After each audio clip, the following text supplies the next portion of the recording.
Now, we are tracking reaction to the anniversary of the invasion of Ukraine.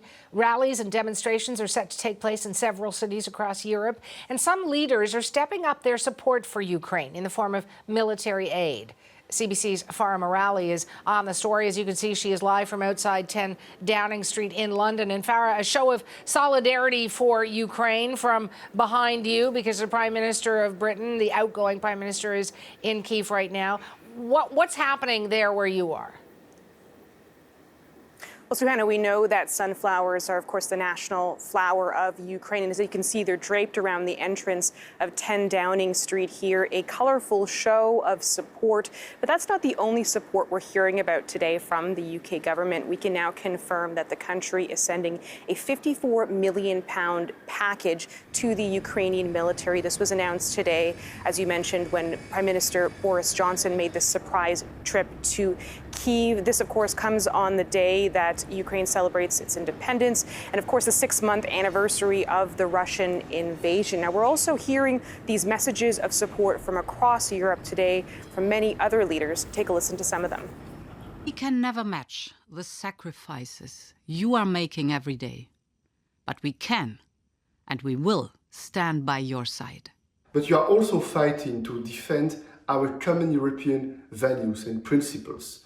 And that's why your family members are our family members. However long it takes, the United Kingdom will stand with Ukraine and provide every possible military, economic and humanitarian support.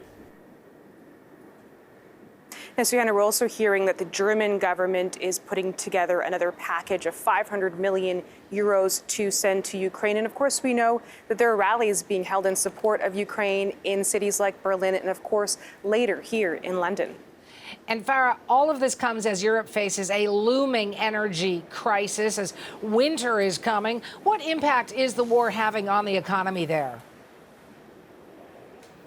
Quite a bit of an effect, Suhana. Of course, we know support comes at a price, and this is a time when many countries here in Europe are looking at an uncertain economic future. We know that European stocks fell to their lowest point in nearly a month yesterday. The euro fell to its lowest point in nearly 20 years. And there are also a lot of concerns about the supply of natural gas from Russia and the impact that that's going to have on prices. In France, Emmanuel Macron, the president, met with cabinet for the first time today since the summer break, and his message in part was, this is the price that we pay for war. He warned of a winter that could be filled with difficult times with inflation and the rising cost of energy. But of course, this is a problem that many countries in Europe are grappling with right now, including here in the UK, as the war in Ukraine continues to create so much economic uncertainty. We'll talk again, Farah. That's CBC's Farah Morali in London. U.S. President Joe Biden is using this Ukraine Independence Day to announce a new aid package for the country. Biden is committing nearly $3 billion in military aid. CBC's Julia Wong is in Washington with more on how that money will be used.